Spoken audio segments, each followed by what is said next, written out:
Ever heard about the aliens that contacted us in 1981 trying to tell us how to stop reincarnating as humans over and over and over again? You're foolish.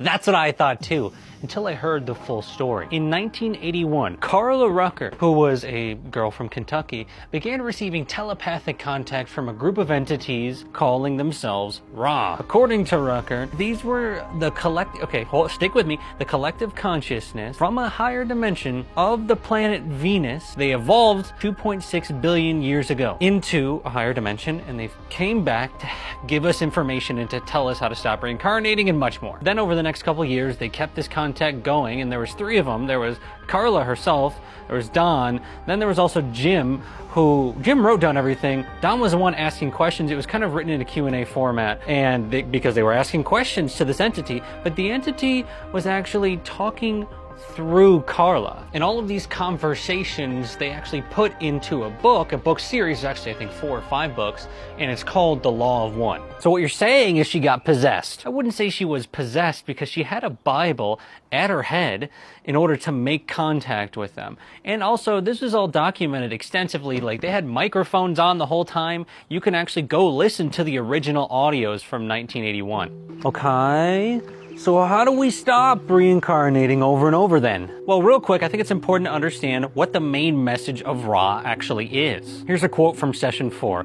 The law of one, though beyond the limitations of name, as you call vibratory sound complexes, may be approximated by stating that all things are one, that there is no polarity, there is no wrong, no right, no disharmony, but only identity. All is one, and that one is love light, or light/love, the infinite creator. So it's about everything being God. Kind of, but it's not a religious book at all. In the book it actually says that it doesn't matter if you know about the book, The Law of One, and if you don't even know about what the Law of One actually is. That's fine. The only thing you need to do to move on is you need to love and be in service to others. Like get to heaven? Not in the traditional sense at all. In the Law of One philosophy, there are 7 major densities in our universe. Think of them as different thresholds that have been separated off, but they're just different vibrational pockets in which different bodies can exist. Another way to think about it is think about the ocean. When you go down in the ocean, you need to have a specific body in order to go far enough down. And so what the Law of One is saying, what Ra is saying, is that you need to have different bodies for each density. And again, there's 7 of them.